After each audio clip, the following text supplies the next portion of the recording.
Latest episode দেখুন একদম add free. পাপী কংস, তুমি যদি এই অধর্ম করো তাহলে মৃত্যু ছাড়া তুমি আর কিছুই প্রাপ্ত করবে না। কারণ আমার মনের একটাই ইচ্ছা, তোমার মৃত্যু।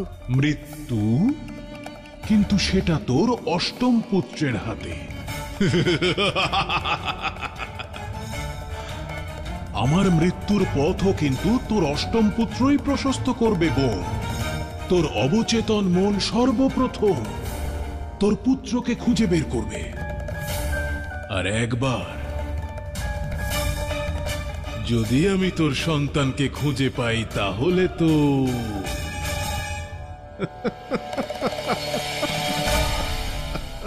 না দাদা, তুমি এরকম করতে পারো না। আমি যা কিছু করছি তা তোর ভালোর জন্যই করছি। কারণ আজ আমি তোর ভিতর থেকে সেই দেবকীকে মুক্ত করে দেব যাকে তুই বহু বছর ধরে বন্দি করে রেখেছিস। সেই দেবকী যার একটাই চাহিদা, নিজের পুত্রের ভালোবাসা। ওম কংসায় নমঃ।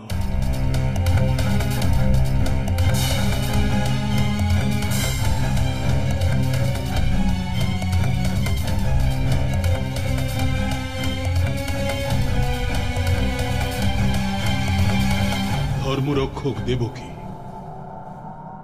এবার মুক্ত হবে তোর ভিতর থেকে মমতাময়ী মা দেবকী।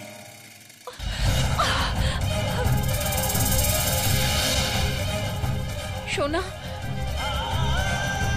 আমার সোনা কোথায়? আমি আমার সোনাকে দেখতে চাই। কোথায় ও? অবাক হওয়ার কিছুমাত্র আবশ্যকতা নেই বোন। এটা তোরই সেই অবচেতন মন যা মমতায় ভরা, স্নেহে পরিপূর্ণ, যে বহু বছর ধরে নিজের পুত্রকে ফিরে পাওয়ার আশায় ব্যাকুল হয়ে আছে, কষ্ট পাচ্ছে। তুমি তো জানো যে আমার সোনা কোথায় আছে। আমাকে আমার সোনার কাছে নিয়ে চলো, আমি আমার সোনাকে দেখতে চাই। দেখছিস দেবকী, তোর অন্তরাত্মা নিজের পুত্রকে ফিরে পাওয়ার জন্য কতটা অধীর।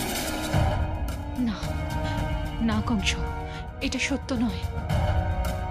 আমার অন্তরাত্মা এত দুর্বল হতে পারে না। এটা তোমার ছলনা কংস। আমাকে বিশ্বাস কর দেবকী, দাদা হই আমি তো। আজ আমি তোর সেই মমতাকে বাইরে বের করে এনেছি যাকে বহু বছর ধরে তুই তোর মনের গভীর অন্ধকারে বন্দী করে রেখেছি। তুই ওই বিষ্ণুর ভক্তিতে সর্বদা নিজের মমতার গলা টিপে ধরেছিস। কবে তোর সোনা আসবে, আমাকে মারবে আর তোকে মুক্ত করে নিয়ে যাবে। না তোর সোনা এলো, না তুই মুক্ত হলি। তাই আমি ঠিক করলাম যে আমি নিজেই তোর মমতাকে তোর মনের কারাগার থেকে মুক্তি দেব।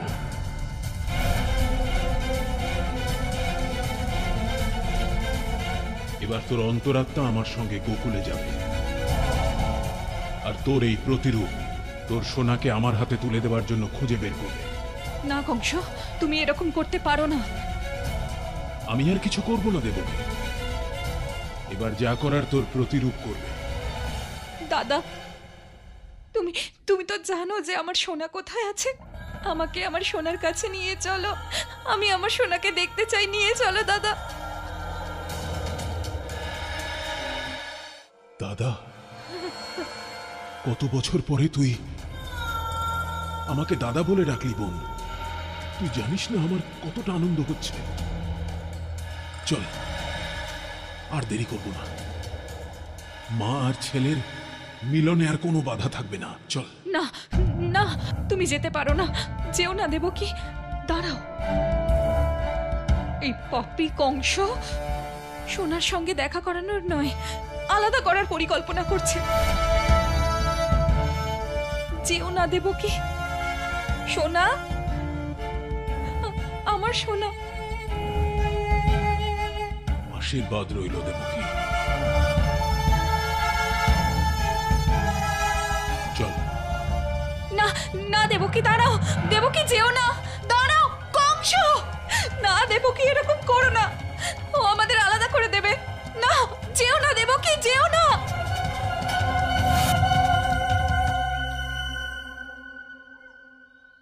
বুঝতে পারলে বসুদেব ভগবান কংসের লীলা? এখন নাও তোমার স্ত্রী, আর নাও বিষ্ণু ভক্ত, আর নাও স্বয়ং দেবকী। এখনো কেবল একজন মা, যে কোনো পরিস্থিতিতে যে তার সোনাকে চায়। বসুদেব, এখন তুমি নিজে কিংবা তোমার চক্রধারী যত খুশি চেষ্টা করো, তবু ওর সঙ্গে ওর ছেলের দেখা হবেই।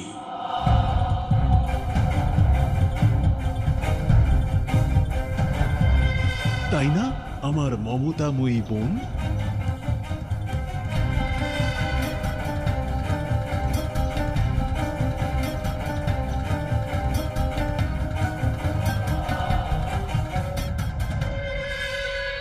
গাভীমা, আমি কথা দিচ্ছি আপনার দুঃখ দূর করতে আমি যথাসম্ভব চেষ্টা করব, কিন্তু তার আগে আমাকে আপনার দুঃখের কারণ জানতে হবে। বলুন গাভীমা, আপনার এই অবস্থা কি করে হলো? গাভীমা, আমি বুঝেছি এই মূর্তির মধ্যে আপনার বাস্তবিক রূপ নিহিত আছে, কিন্তু আমি বুঝতে পারছি না যে আপনাকে বাস্তবিক রূপে কি করে ফিরিয়ে আনবো।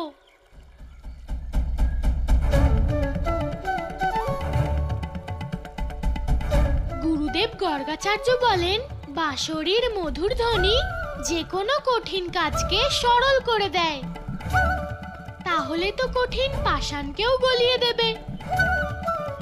আমি বুঝেছি আমায় কি করতে হবে।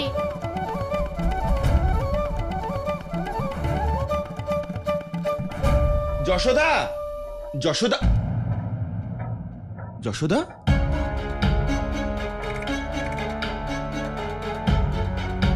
যশোদা, কি নিয়ে এত ভাবছো? কি হয়েছে? নন্দরাজ, আমি রোহিণী দিদির কথা ভাবছিলাম। উনি গেছেন 15 দিন হয়ে গেল। গেছিলেন অক্রূর মহাশয়কে বাঁচাতে, আর এখনো ফেরেননি। উনি কোনো সংকটে নেই তো?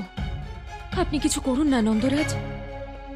আমি বুঝতে পারছি যশোদা, কিন্তু তুমি চিন্তা করো না। আমি এখনই গিয়ে ব্রজভূমির প্রত্যেকটি গ্রামে যত গুপ্তচর রয়েছেন তাদের থেকে রোহিণী বৌঠানের ব্যাপারে সমস্ত রকম খোঁজ খবর নেওয়ার চেষ্টা করছি, আর আমি খবর পাওয়া মাত্রই তোমাকে অবশ্যই জানাবো। ঠিক আছে, তুমি একদম চিন্তা করো না, কানাইয়ের খেয়াল রেখো।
গাভীমা, আমার বিশ্বাসই সত্য, আপনার সংকট দূর হয়ে গেছে, আর এখন আপনি স্বরূপ ফিরে পেয়েছেন। নন্দরাজ, নন্দরাজ, নন্দরাজ, নন্দরাজ, নন্দরানী, কি হয়েছে দামোদর দাদা? অনেক বড় সংকট এসেছে গোকুলে। সংকট? কি সংকট? আবার কোন অসুর এসেছে নাকি গোকুলে? অসুর নয় নন্দরানী, এ মহাসুর। অসুররাজ কংস স্বয়ং গোকুলে এসেছেন। কংস? কি বলছেন কি আপনি? সেটাই নন্দরানী, যা নিজের চোখে দেখে এলাম। আর কংস একা আসেনি, ওনার সঙ্গে মহারাজ বসুদেব আর দেবী দেবকীও এসেছেন। উনি আসলে কি চান? নন্দরাজ,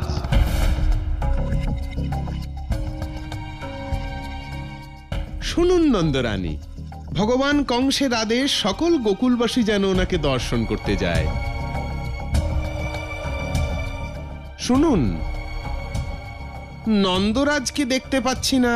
উনি জরুরি কাজে একটু বাইরে গেছেন। জরুরি কাজ।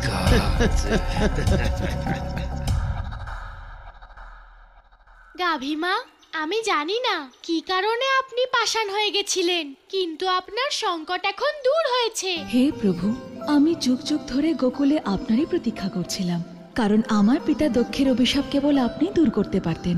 গাভীমা, আপনি কি ভাবছেন গাভীমা? প্রভু, আপনি তো অন্তর্যামী। গাভীমা, আমি বুঝেছি যে আপনার আপনজনদের কথা মনে পড়ছে। আপনি তাদের কাছে যেতে চান, তাই না গাভীমা? যেখানে সমগ্র সৃষ্টির পালনকর্তা উপস্থিত, সেখান থেকে দূরে কেউ কেন যেতে চাইবে প্রভু?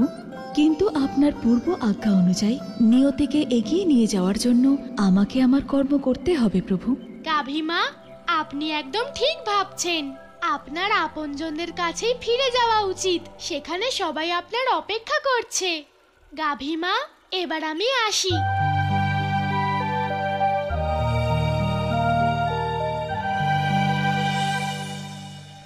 প্রভু, আজ আপনি গাভী শিরোমণি সুরভিধেনুকে ঠিক সেইভাবেই উদ্ধার করলেন যেভাবে আপনি রাম অবতারে ঋষি গৌতমের স্ত্রী অহল্যাকে উদ্ধার করেছিলেন। দেবী, এই সংসারের সবচেয়ে বড় বিড়ম্বনা হলো নারীরা কোনো অপরাধ না করেও কেবলমাত্র পুরুষদের অহংকারের কারণে যুগ যুগ ধরে অভিশপ্ত জীবন কাটিয়ে এসেছে। অথচ সংসারের অর্ধেক শক্তি নিহিত রয়েছে নারীদের মধ্যে। তাই যতদিন পুরুষেরা নারী জাতিকে সম্পূর্ণভাবে শ্রদ্ধা না করবে, তাদেরকে মন থেকে যতদিন না স্বীকার করবে, ততদিন তাদের এই কষ্ট দূর হবে না। আপনি সত্য বলেছেন প্রভু। নারীর মমতা, তার ভালোবাসা, তার করুণাকে পুরুষ এখনো বুঝতে অক্ষম। ওই দেখুন প্রভু, পাপী কংস মা দেবকীর মমতাময়ী রূপকে সামনে রেখে নিজের পাপের শাস্তি থেকে বাঁচার চেষ্টা করছে।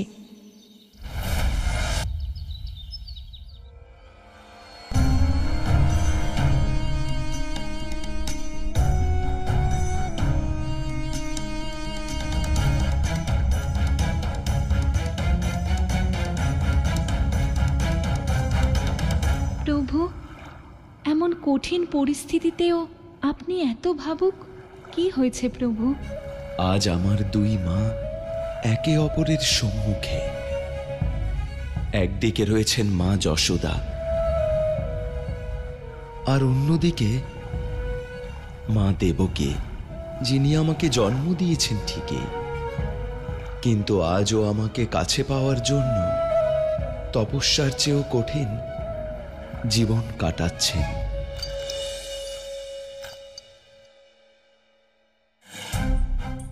আশীর্বাদ গোকুলবাসীরা, আজ আপনাদের পরম সৌভাগ্য যে স্বয়ং ভগবান কংস আপনাদের গোকুলে এসেছেন।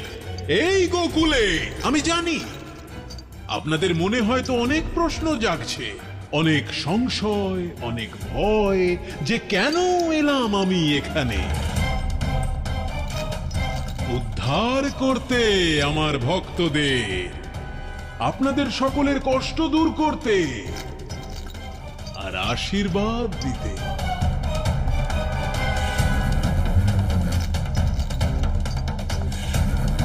আমার প্রিয় বোন দেবকী, ওকে তো আপনারা চেনেনই, যে ছোটবেলা থেকে গোকুলের দুধ, দই, মাখন খুব ভালোবাসে। আর মহেশমতির পরম প্রিয় পূজনীয় মহারাজ, এনারও গোকুলের প্রতি বিশেষ ভালোবাসা আছে। সেই জন্যই তো নিজের অষ্টম পুত্রকে আপনাদের কাছে রেখে গেছিলেন গোকুলে, তাই না মহারাজ? বোন, কিছু বল, বল ওনাদেরকে নিজের অষ্টম পুত্রের সত্যটা বল, বল না।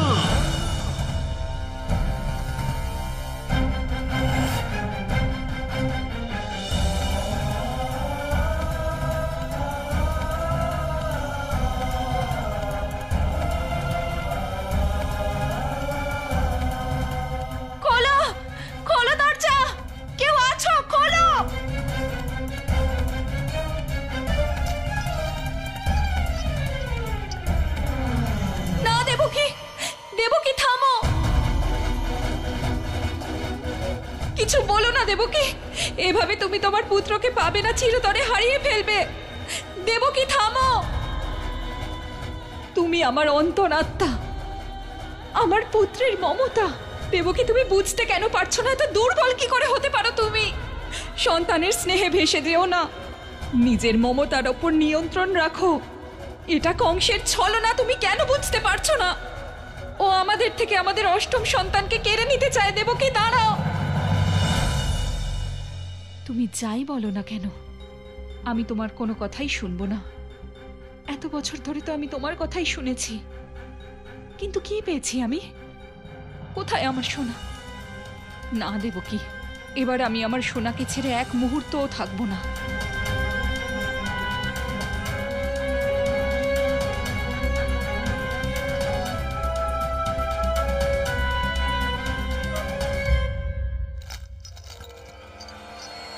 দেখুন গোকুলবাসীরা,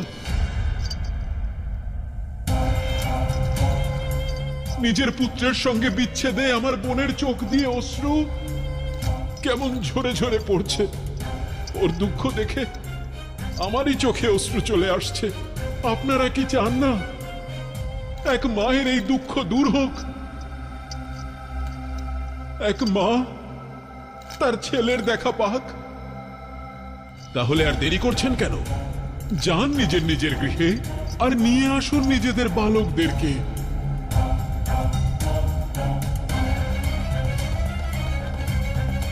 যাতে আমার বোন তার ছেলেকে চিনে নিতে পারে।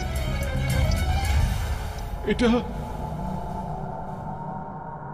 আদেশ ভগবান কংসের।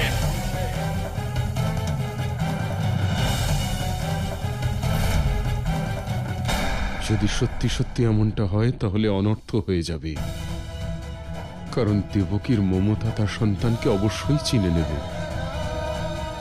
হে নারায়ণ, এই সংসারের নিয়তি এবং আমার সন্তানের জীবন রক্ষা এখন কেবল আপনিই করতে পারেন। কি হলো আমার ভক্তগণ? কেউ কিছু বলতে চাও? মহারাজ কংস, ক্ষমা করবেন, কিন্তু গোকুলে দেবী দেবকীর অষ্টম সন্তান নেই। এখানে যে বালকেরা আছে তারা গোকুলবাসীদেরই সন্তান। নন্দরানী, তাহলে তুমি সেই তাতা থই থই কৃষ্ণ কানাইয়ের মা। তুমি কি জানো যে তোমার কানাই আমাকে মা মা বলে ডাকে? মহারাজ, দুঃখ তো এটাই যে আমার কানাই আপনাকে মামা বলে ডাকে, কিন্তু আপনি মামা হওয়ার অর্থ বোঝেনই না। আপনি শুধু সন্দেহবশত নিজের প্রজাদের সন্তানদের হত্যা করতে গোকুলে অসুর পাঠান। আপনার ভয় আর আপনার সন্দেহ এরাই আপনাকে হত্যা করবে মহারাজ। এদের ত্যাগ করুন, তাতেই আপনার মঙ্গল হবে। নন্দরানী, আমার নয় তোমার আর এই গোকুলবাসীদের মঙ্গলের কথা ভাবো। নন্দরানী, তোমরা জানো তো যে ভগবান কংসের আদেশ পালন না করার কি পরিণাম হয় গোকুলবাসীরা? তোমরা জানো এটা। সেই জন্যেই আমার অনুরোধ, আমার বোনের দুঃখ দূর করতে আমাকে সাহায্য করো। যাও নিজেদের গৃহে আর নিজেদের বালকদের নিয়ে এসো। যাও। চলুন।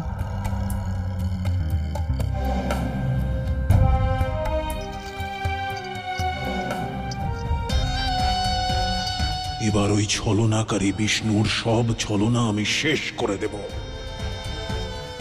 আমি দেবকীর অষ্টম সন্তানকে ঠিক খুঁজে বের করব।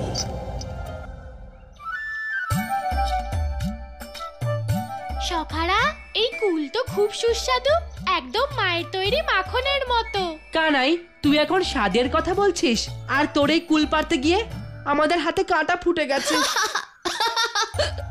কানাইয়ের সখারা, কানাইয়ের যা দরকার ছিল তাও পেয়ে গেছে, কিন্তু তোরা কি পেলি? এখন তো শুধু কাঁটাই ফুটেছে, এরপর না জানি কি কি হবে। কানাই, দাদা ঠিকই বলছে। সখারা, তোরা দাদার দিকে না, মাখনের দিকে মন দে। কানাই কানাই কানাই কানাই দামোদর কাকা এখানে? কানাই কানাই কানাই, সংকট সংকট এসেছে গোকুলে। সংকট? সংকট? আজ আমাদের গোকুলে মহারাজ কংস এসেছেন। দামোদর কাকা, সত্যিই কংস মামা গোকুলে এসেছে?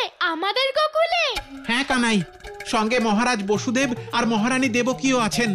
এ তো বড় আনন্দের সংবাদ। হ্যাঁ দাদা, কংস মামা প্রথমবার গোকুলে এসেছেন। ওনাকে এমন আপ্যায়ন করতে হবে যা উনি ভুলতে পারবেন না। ঠিক আছে কানাই, তুই গিয়ে মহারাজ কংসকে আপ্যায়ন করার ব্যবস্থা কর। ততক্ষণে আমি গৃহে গিয়ে লাড্ডুর ব্যবস্থা করছি।